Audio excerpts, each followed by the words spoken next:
नमस्कार विद्यार्थी मित्रांनो, आज आपण कन्सेप्ट बघणार आहे सीवेज सिकनेसचा।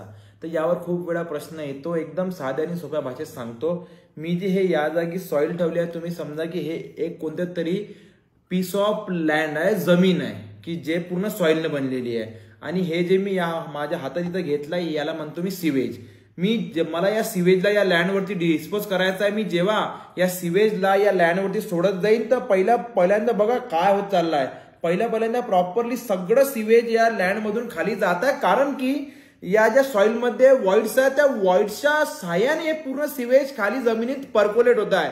पण एक अशी लिमिट येईल की जर मी या सीवेजला कंटिन्युअसली अप्लाय करत चाललो आहे, मार्क द वर्ड कंटिन्युअसली, जर मी या सीवेजला कंटिन्युअसली अप्लाय करत चाललो आहे तर एका लिमिट नंतर या सीवेज मध्ये जे घाण आहे, जे सॉलिड्स आहे, बेटा सीवेज म्हणजे समजा सांडपाणी, जे घाण आहे ते घाण सगळी या सॉइलच्या वॉइड्स मध्ये जमा होऊन जाईल आणि ते सगळ्या वॉइड्स ब्लॉक होऊन जाईल। म्हणजे जो एक वे भेटला होता आपल्या सीवेजला लँड मध्ये पर्क्युलेट व्हायचा, सर्व आता ते ब्लॉक होऊन जाईल आणि एका लिमिट नंतर हे सर्व सीवेज या सरफेसवरच जमा व्हायला लागत जाईल।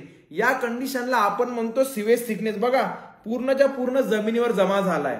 तर असा प्रश्न नेहमी येतो परीक्षेमध्ये, सीवेज सिकनेस म्हणजे काय? जेव्हा मी कंटिन्युअसली सीवेजला लँडवर अप्लाय करत जाईल तेव्हा त्या सॉइलच्या वॉइड्स क्लॉग होत जाईल, ब्लॉक होत जाईल। अशी कंडिशन, असा फिनॉमिना म्हणजे सीवेज सिकनेसचा।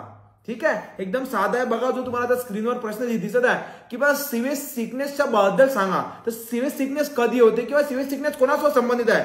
सीवेज सिकनेस म्हणजे जेव्हा मी कंटिन्युअसली सीवेजला लँडवर अप्लाय करत चाललो आणि त्याच्यामुळे एका लिमिट नंतर त्या सगळ्या सॉइलच्या वॉइड्स क्लॉग झाल्या, ब्लॉक झाल्या, तशी कंडिशन म्हणजे सीवेज सिकनेसची। बट आपण या प्रकारचे भरपूर व्हिडिओ घेत राहू। मला तुम्ही नक्की सांगा, मी हे जे चालू केले ऍक्टिव्हिटी तुम्हाला आवडते, याच्यातून तुम्हाला फायदा नक्की होईल। मला कमेंटमध्ये नक्की सांगा। आपण लवकर भेटू। Keep studying hard.